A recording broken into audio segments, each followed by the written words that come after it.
In gaming, there's a special kind of satisfaction that comes from seeing numbers go up, whether it's leveling a skill, collecting resources, or working towards an elusive achievement. But while that sense of progress can be intoxicating, it's worth asking, how much of the grind is truly rewarding, and how much is just filling time? Let's dive into the world of grind-heavy games and explore the psychological hooks, the dangers of burnout, and how we can strike a balance between enjoyment and obsession.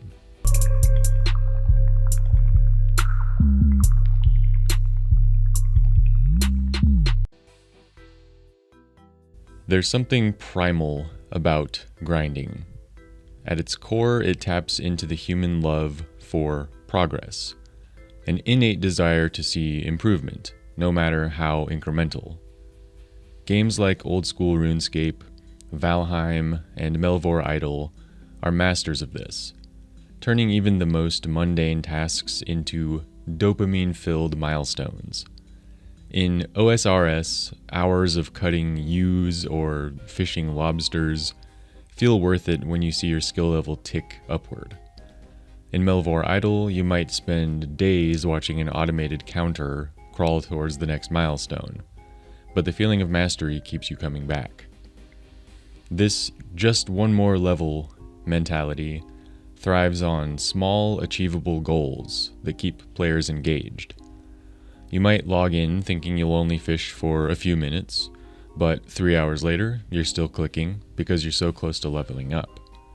Progression systems aren't just addictive. They're designed to reward you at just the right intervals, using techniques honed by behavioral psychology. But it's not just the rewards themselves that keep us hooked. The grind often gives us structure and purpose in a way that real life sometimes fails to provide.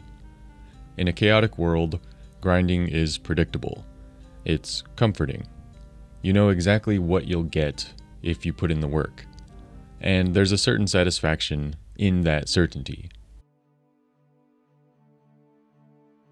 Games like Stardew Valley bring a slightly different flavor to the grind, while OSRS and Melvor Idol emphasize raw progression. Stardew Valley offers a more personal touch. You're not just leveling up skills, you're creating a life.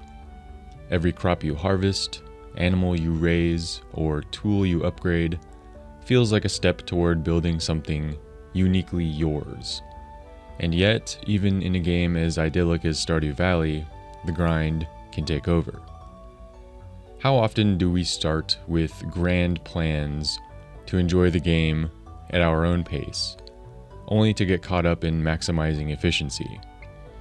If I plant these crops now, I can harvest them before the festival. If I hit the mines today, I can craft better tools by next week. The to-do list grows longer and longer until the game becomes less about enjoyment and more about optimization. And I think there's a danger in this shift.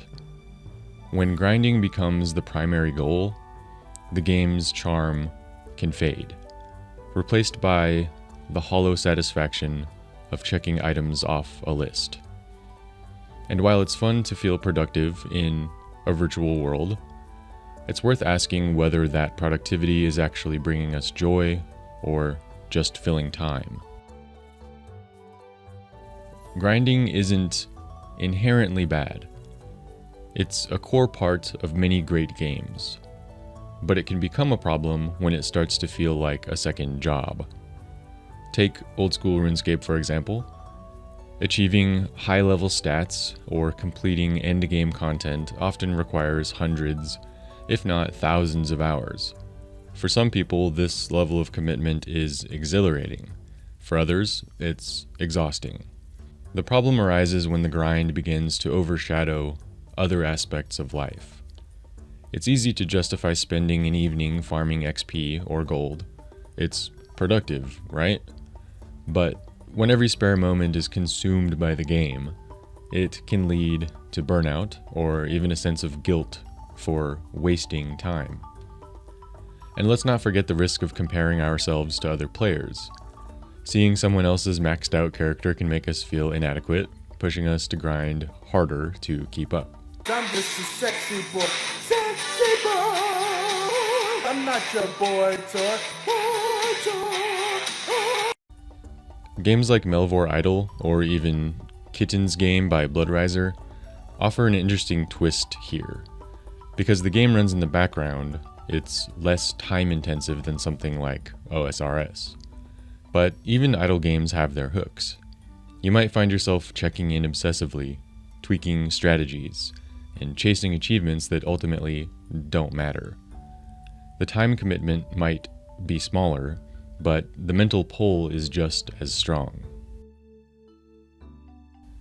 So, how do we enjoy grind-heavy games without letting them take over our lives? The key is balance. Start by setting limits, both in terms of time and goals.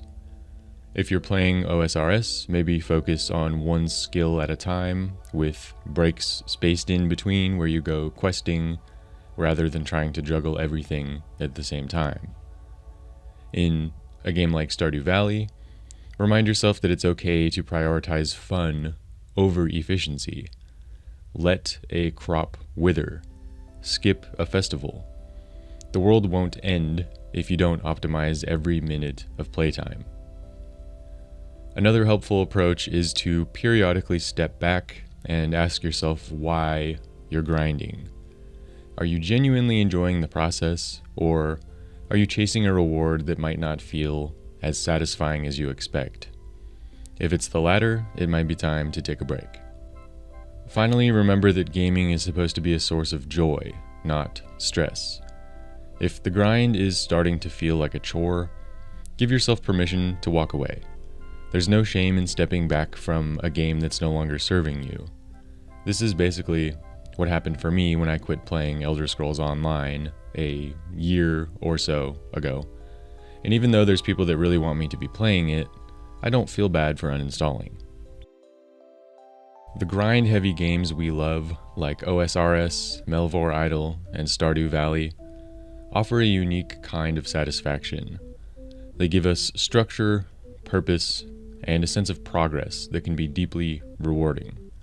But they also have their pitfalls, from burnout to wasted time to the never-ending chase for the next level. The key is to approach the grind with intention. Play because you enjoy it, not because you feel obligated to.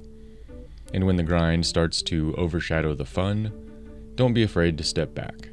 After all, the real goal isn't to max out your stats. It's to make the time you spend gaming as meaningful and enjoyable as possible. Thanks again for sticking around to the end if you made it this far. Be sure to like this video and subscribe to the channel if you enjoyed, so you can stay in the loop with my gaming video essays.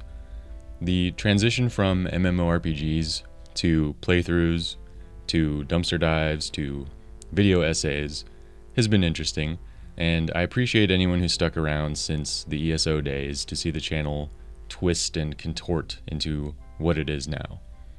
Alright, see you next time.